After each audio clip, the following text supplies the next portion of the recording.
Live, even live. I'm live. I'm always live. What am I? I was live ever since I was born. I was live. What do you mean I'm live? Huh? Yeah. Yeah. What do we say? Where does it say that? Huh?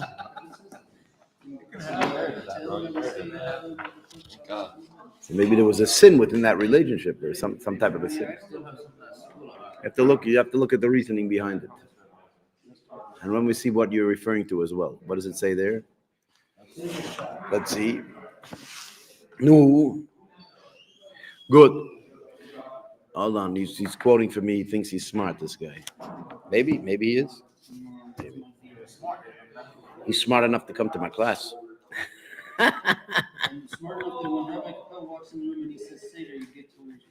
There you go. Did anybody see my red stapler? There should be a stapler. Oh, there's a staple. There's a stapler. Pretty good. I actually bought a black stapler, but I haven't seen it in a while. Okay. Last week, okay, unfortunately, because this dude was a little bit off, we didn't blast this on the internet, but last week we discussed the size of a mikveh. The size of a mikveh has to be 1 amma by 1 amma by 3 ammas, and that is the size, the minimum size. The reason is that's the minimum size that's required for an average man to go dip himself and completely immerse in a mikveh. What does it say? Let me see.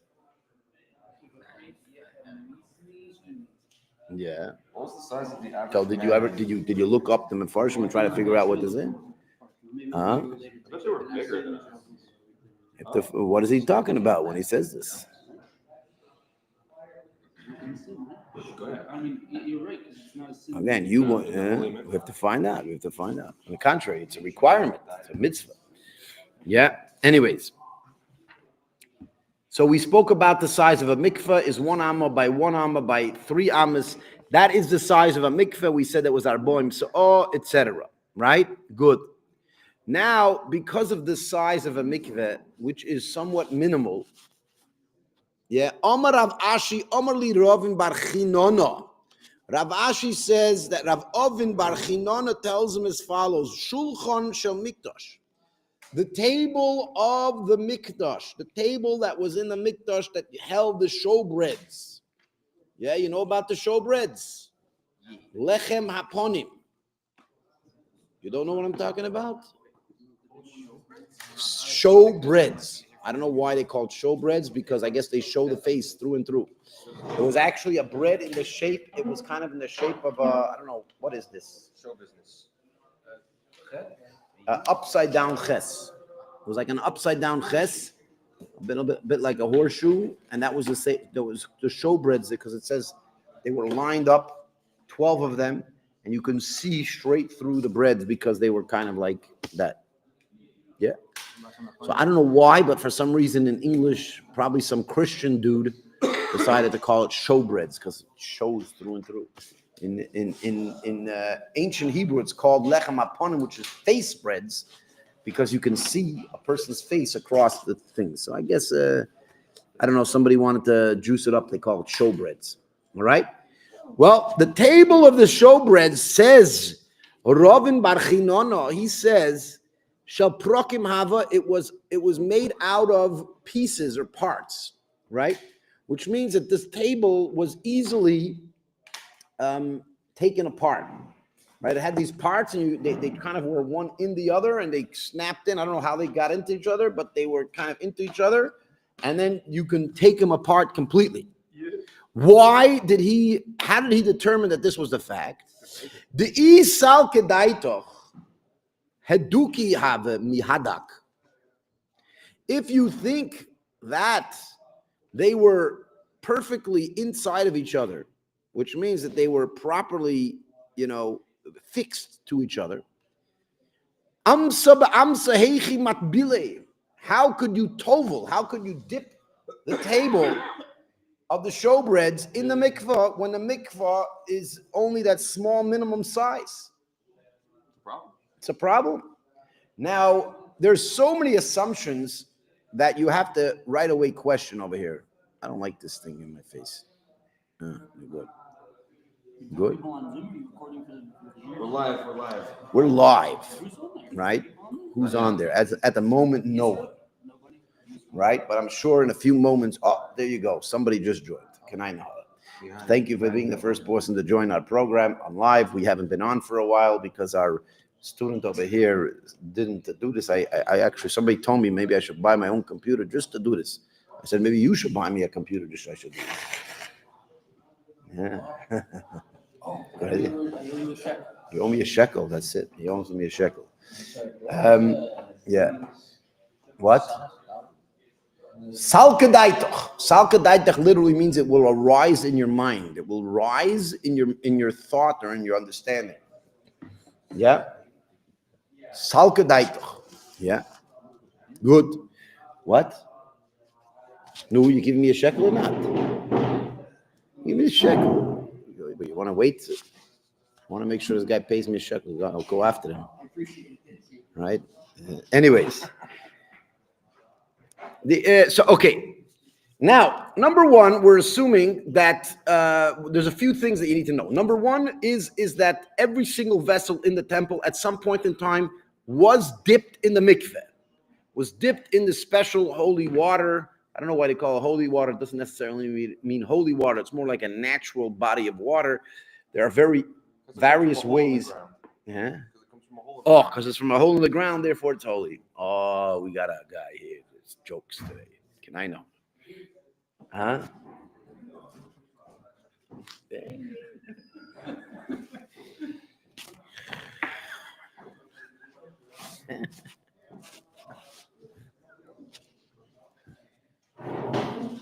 Guy.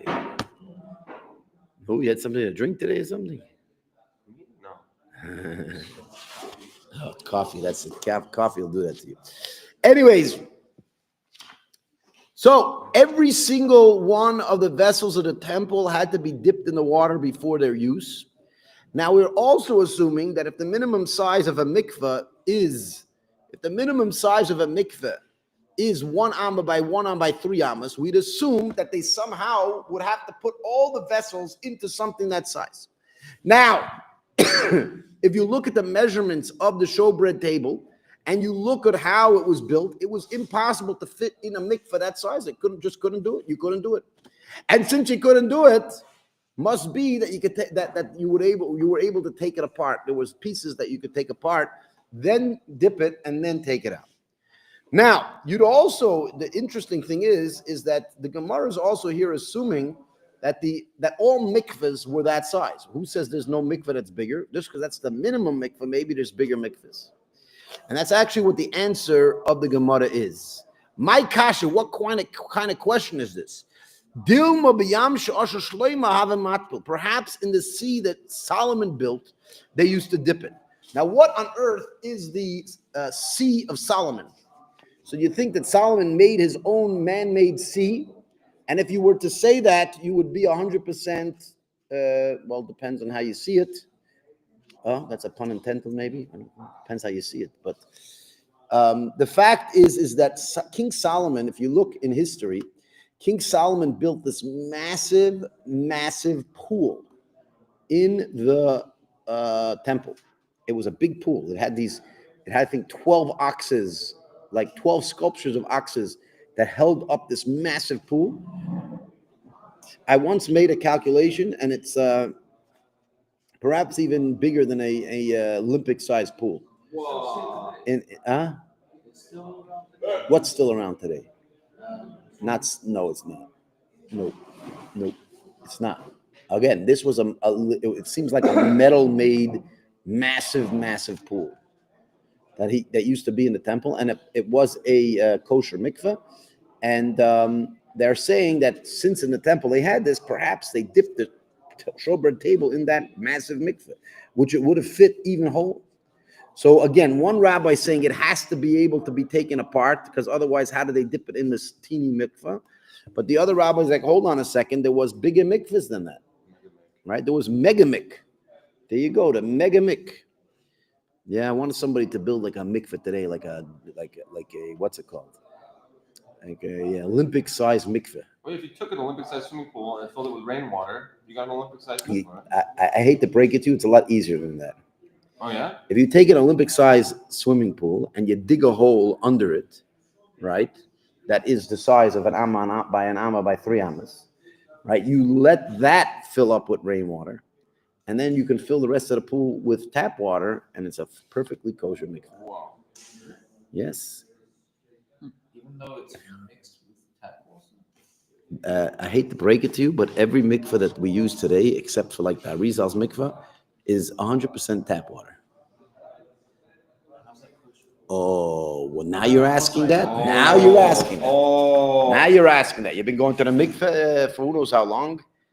If I go to mikveh, I only do it out of my own. Ah, you serious? You've never went to a mikveh in like the regular, like the ones you actually have to pay 10 shekel to get into? I don't like it because it's mixed with chlorine and Yeah. stuff, so like it's not natural. So to me, it takes away. Takes away what? I believe it takes away sparkling pollution because the part of the, And Twitch. at least how I see it, part of the holiness that comes from it is coming straight from the earth. Oh, so you want the perfectly natural, the proper mikveh. Good. I think it should be straight from Hashem, not Should be direct. with like something some chemicals that we. Yeah, you're right. You're right. Maybe it shouldn't. Anyways, It's a good thing the fact is that in order to make a kosher mikveh, you have to have water has to get into that pool by the hand of God, not by the hand of you. That's the rule. Again, I'm going to repeat this. To make a kosher mikveh, which is some people call it like a I don't know, holy water pool, but in Judaism, what's called a mikveh, it has to reach its spot by the hand of God, and it has to have enough space for an average human being to completely immerse in it, which the rabbis last week said was an amma by 3 ammas, right? Which according to the Alter Rebbe is at 1.5 feet is each amma, so that would be 4.5 feet by 4.5 feet tall, and by 1.5 feet wide, and that way. Yeah. Oh, so now you're asking a good question. How come all the mikvahs around are filled with tap water, and I tell you they came by the hand of God when you're telling me that somebody turned on the tap and put them there? The answer is that once a pool has the amount of water to make it into a kosher mikvah, any water that touches that water becomes a mikveh. So it's not necessarily about the water itself; it's about how big the. Again, once you have a pool the right size that is brought there by God, any water that's added to that pool, I don't mean that you could add it and then take it out. No, because once you take it out, it was moved. But any water added to that pool, where that pool is considered a kosher mikveh. Wow. Right? So what do? In most of the professional corporate type of mikvahs, they have rainwater that they actually set up a system where only gravity will bring the water to where it is. That's the rule. Again, only gravity will bring the water to the pool, which gravity is the hand of God, not the hand of man. Oh, you can't pump. So for example, if I pump it or if I take it with a bucket and pour it, then I personally am pouring it. It's getting there by the hand of man, not by the hand of God. Whereas if I set up a system where only gravity will bring the water to where it is. In other words, it's going to rain, which is the hand of God. It's going to rain.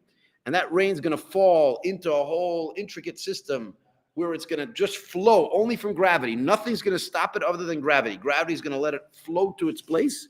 Then that is a kosher mikveh. If there's once the rainwater fills up the amount of the pool to be called 40 sa, which is the size of 1 amma by 1 amma by 3 ammas, once it's that big, then it is called a kosher mikveh. And then any water that's added on top of that is also kosher mikveh. So what do? So most places today, what they'll do is they'll build 2 pools next to each other, 1 pool over here, 1 pool over there, and then they'll make a hole in between, and they'll fill up 1 pool with rainwater, And that pool of rainwater will stay there sometimes 10, 20 years, right? And then the other pool that's next to it will be constantly refilled and filtered and bleached and all that stuff to make sure it's clean, right? And there'll be a hole between the two mikvahs.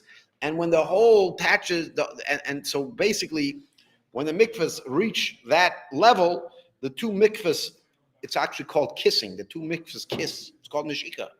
The two mikvahs kiss. When the two mikvahs kiss, now they both become, now the kosher mikvah makes the seemingly non-kosher mikvah into a kosher mikvah. And once we do that, everything's good to go. Yeah, sounds interesting, but that's really the way it is. In Chabad, the Rebbe was very adamant that the pool shouldn't be one side by side, but should be one on bottom and one on top. So the rainwater should be on bottom, and the regular mikvah should be on top. There's various reasons given for that. One of the reasons say that usually the rainwater remains somewhat cold, and the mikvah on top is somewhat warm, so they don't really mix 100%. But I've actually spoken to a mikveh expert who said that if they're side by side, there's a very big problem. You know what the problem is? When you build two mikvahs side by side, the problem is that when the mikvah that has the rainwater, let's say this is the level of the mikvah, the rainwater. Now you emptied out the mikvah without the rainwater and you started filling it up, right? And started going up, until it reaches the level where the two mikvahs can kiss. And actually that's what it's called, when the two mikvahs kiss, right? Then until the kiss happens, that is not a mikvah. Now, unfortunately, sometimes if you have a mikvah attendant, the person arranging the mikvah doesn't know this, it could very well be that they'll fill it up just below the water level of the other mikvah. And if that happens, then unfortunately, it's not kosher. And this could be a problem. I spoke to a mikvah expert that actually said that when he builds a mikvah side by side, he actually makes them make a very strict water line. It's like a blue line that's the water line, and the people taking care of the mikvah are always warned, you must fill it up to the water line. You can't fill it up lower than the water line, right? But he said even then, sometimes he's caught mistakes where they didn't fill up the mikvah properly. They didn't fill it up all the way. However, if the mikvah's on bottom, the second you turn on the faucet, it already touches. There's no. It's right away becomes the mikvah. You understand? Good. Does that make sense?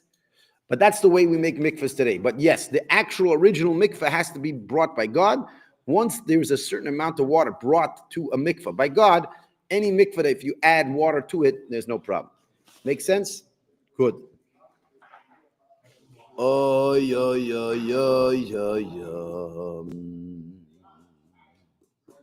Tanuchia, Yam Shosh Shmeim Machzik Neiv Chamishim Mikvah Tahara. Rabbi Chia says that the sea that Shlomo made holds 150 mikvahs, right?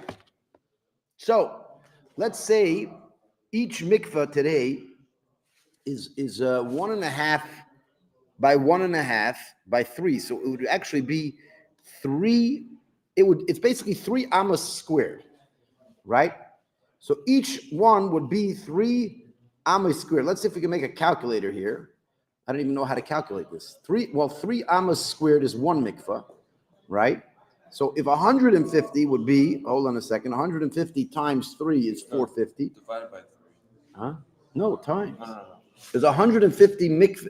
It says it has 150 mikvah sizes. Yeah? Oh, mikvah units. Correct. So it's 3 times 150, which means it's 450 square amas. Now, what is a square amas? Is a foot and a half. I don't know. Is there a way of determining what? 3 times 3 times 3, right? No, 3. No, each mikvah is 3 amas squared. Yeah, so you go 3 by 3 by 3. So it's 3 amas squared, 3 square amas. But that's it's 3 square amas, not 3 amas squared. 3 square amas. So Each mikvah is 3 square amas, which means the Yam Shel Shleima was 450 square amas. Now, how much is 450 square amas? In what, feet or meters? In feet squared or meters squared? What do you? Well, let's see. How much is a? 4.5, right? Hmm? 19 inches. What's that? 19 inches. 19 square inches? No, it's not. It's how would you calculate that? Number Huh? is 19. There's Grok 3 just came out and has advanced mathematics now, so Yeah? we're gonna give it a shot. What did you do? Although we shouldn't really need advanced mathematics. What's it printing so much? It's thinking. It shows you what it's thinking now. Oh, really? What did you ask it? Okay. And I said to compare a square almost to square meters and square feet. Yeah. Oh wow. Grok is that's X's thing? Yeah. X's AI. So what's better, Grok or Gemini or GPT? So Grok is the best, you think? But you said it's best for calculating. A square alma is about half a square meter. That's not right. Yeah, it is. Yeah. The length of one alma is 0.48 meters. Area of one square alma is 0.2304 square meters. 0.48 meters squared. 3 square almas is 3 times 0.2304 Yeah. meters squared is 0.6912 square meters. Yeah. It would be 3 square almas. Why are you driving us nuts over here? Simple question. What is 450 square amas in meters? That's it. Simple question. What is 450 square amas in meters? Go. In meters squared. Huh? No, meters in square meters. Yeah, exactly.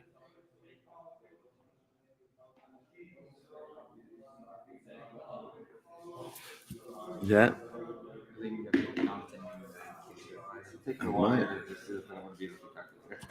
No. What's Grok? What's Grok?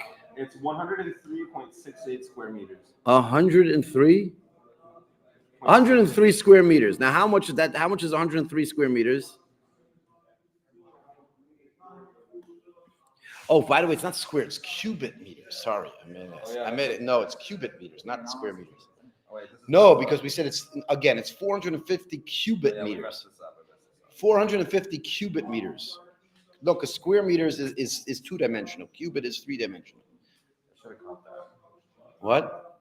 No, it shouldn't because they both exist mathematically.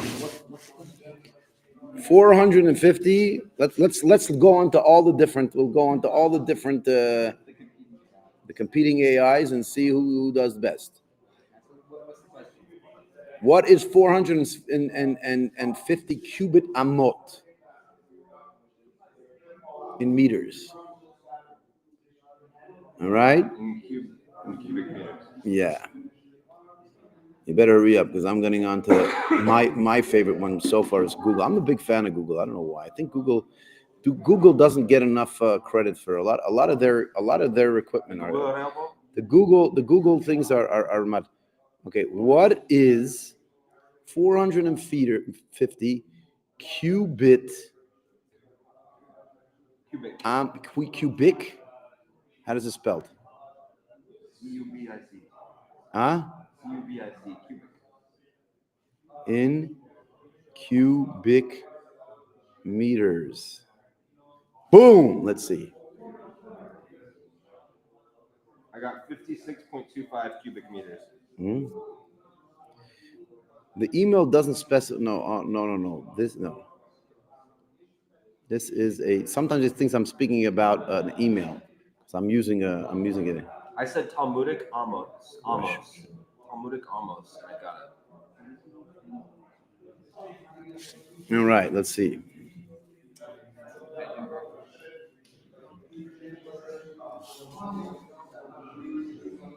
One cubic amma Most. 0.095 cubic meters. So 450 is 43 cubic meters. Wait a minute.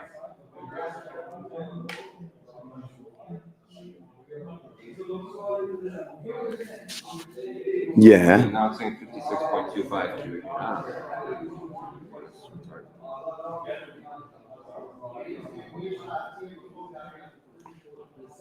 This is the future.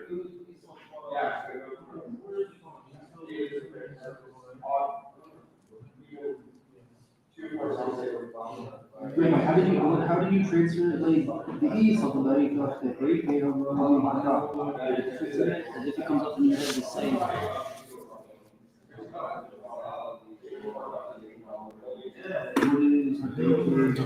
We know measurement is the length and when I was talking. Okay, good.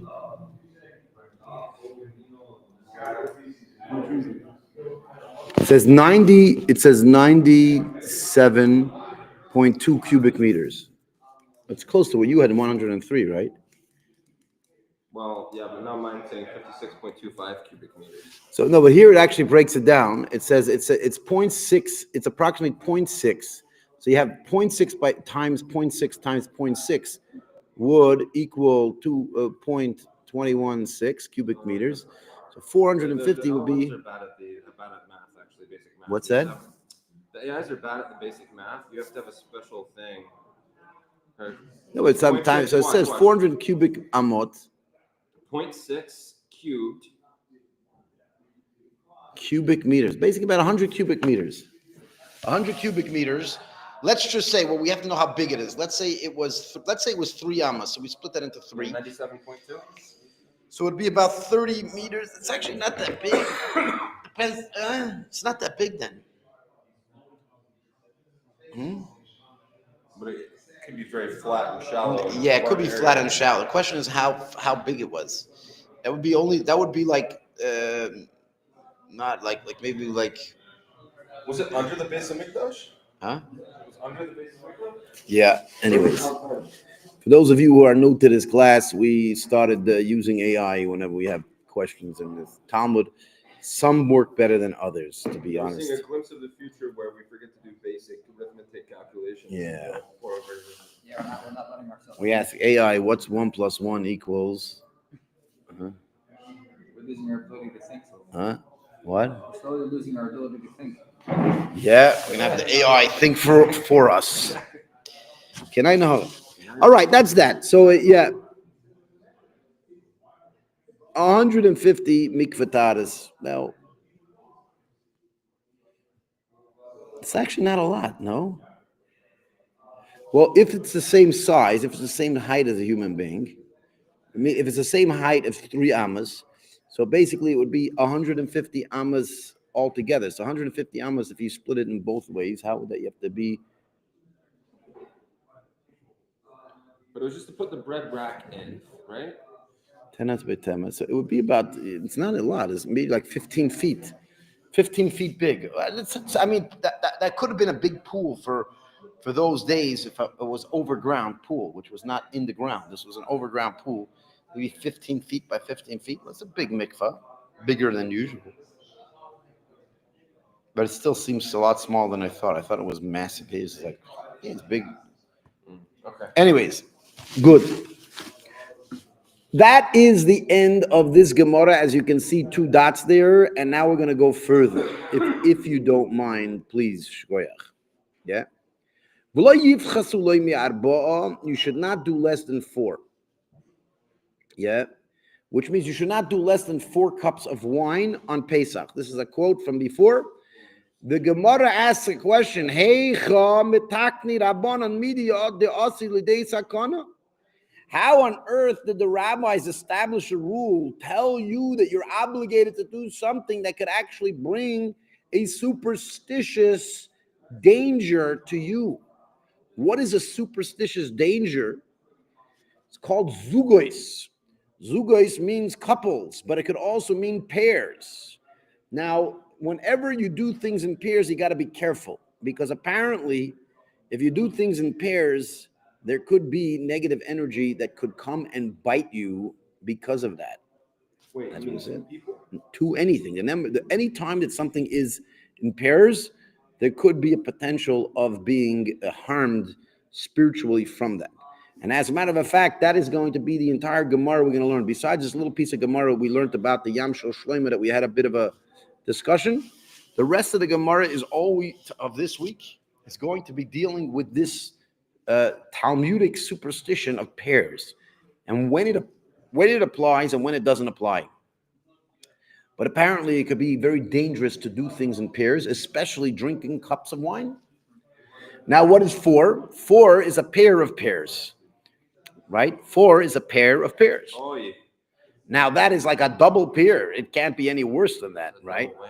So, V'hotanya, it says in a brayso, lo yoichal adam trei, a person should not eat 2, v'lo yishta trei, and should not drink 2, v'lo yikanach trei, and should not clean 2, v'lo yaset tzrachav, and he should not do his needs, which is said by Rashbam, his needs are referring to being with his wife. Shouldn't do that. Meaning in pairs. Yeah, he shouldn't do that in pairs. Yeah. How would one do that in pairs? If he does it twice. He does it twice, apparently in one night, maybe in one night, two times, not good. Either 1 or 3. So that's what it says. If you're asking me questions, that's what it says. I'm telling you what it says. I'm not telling you what to do. 1 or 3 or 7. Telling you what it says. Yeah.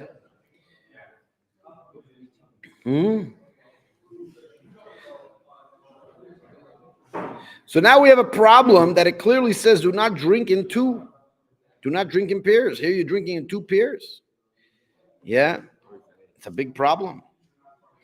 Yeah. Yeah. Yo.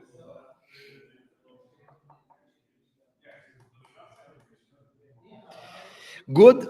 Let's continue.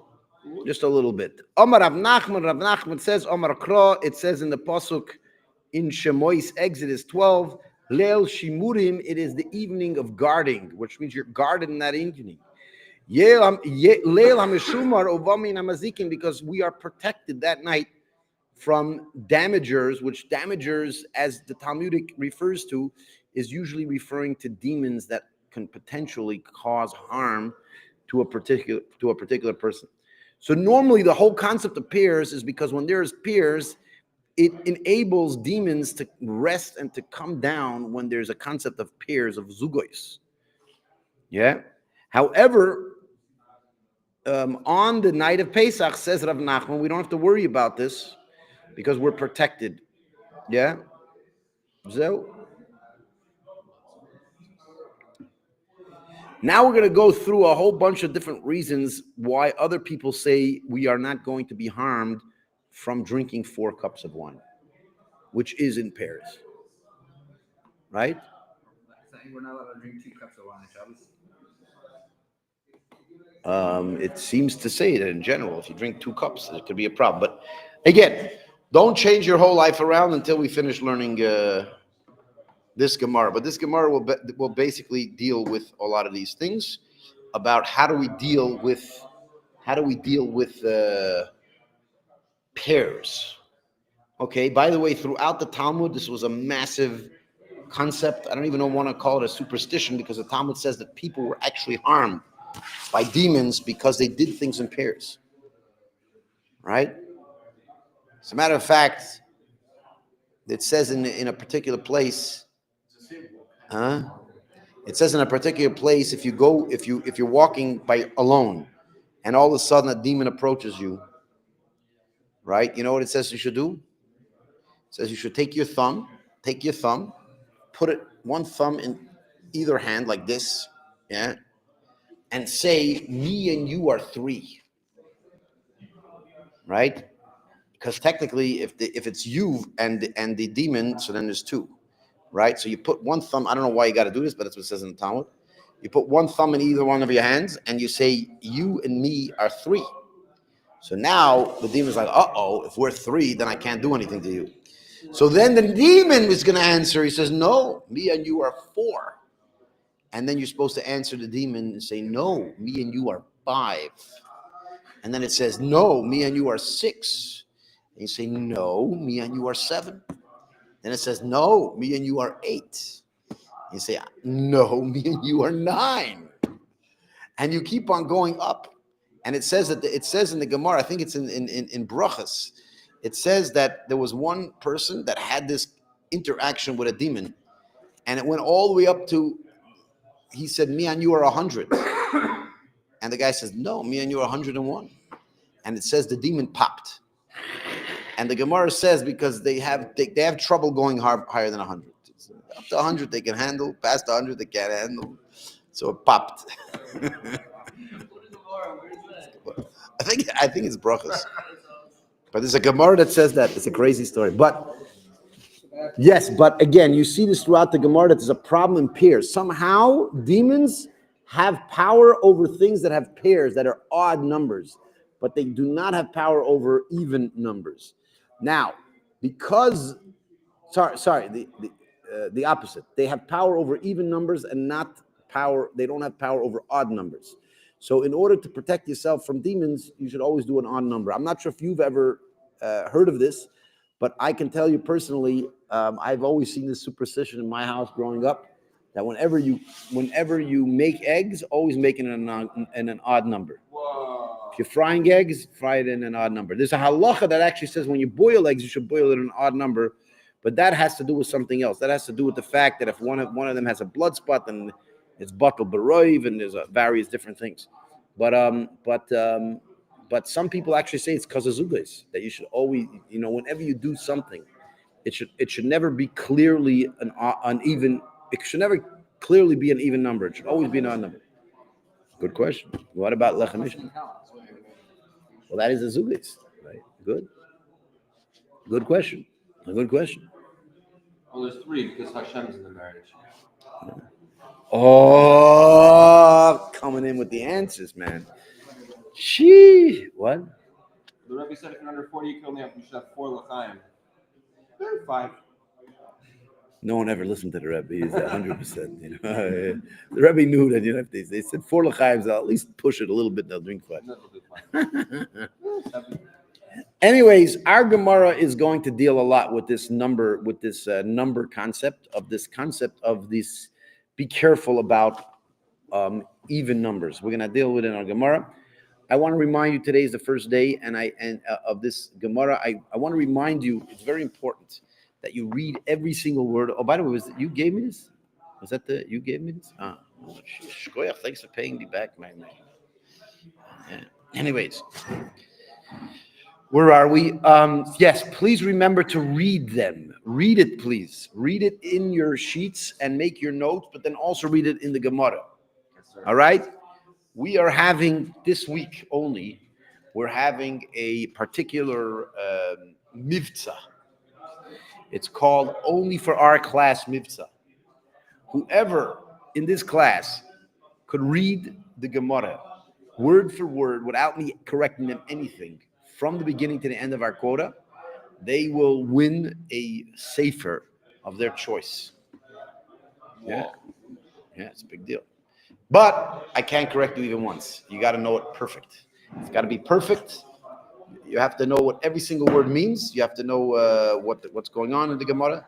You have to work hard, and Bezrat Hashem, you'll succeed. And I'm hoping everybody's going to win. Somehow I doubt it, but... I'm hoping I think everybody could win. I think everybody here has the ability to win it, and we could give everybody a book. Yeah, it's not a raffle. It's not a raffle. Whoever is here now, right, in this class right now, is part of the program, right? So again, to read, make your notes however you want to make it, but then be able to read it in the Gemara from beginning to end, top to bottom for the whole quota. Don't be afraid to go ahead. If you feel you already learned today's quota already, go ahead and try to learn further. Right? I'm happy to answer your questions all the way to the end of this week's quota. I'm not limiting myself to this week's quota. Think you can handle that? Then you could take home a sefer to your wife. You could say, "Wow, look what I won." She'll be so proud of you. Your husband won a sefer. Most of you don't have wives, but when you get a wife, you'll show them a sefer that you won because you were able to do the whole Gemara. Big deal. Yeah, good. Bezrat Hashem, let's continue I don't want to take any more time of yours. Do it.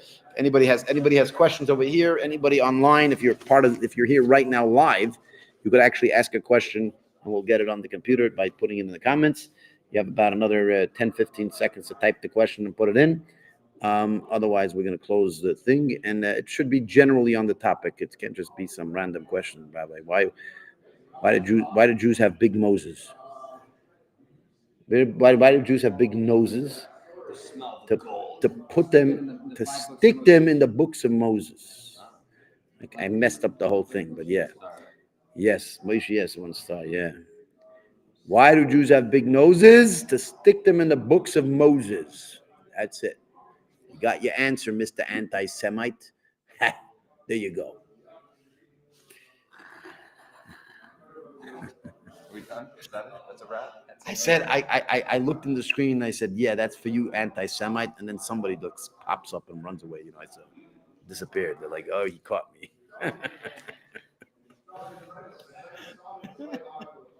Knock it off, man. That's it, Zoe. Done? Yeah.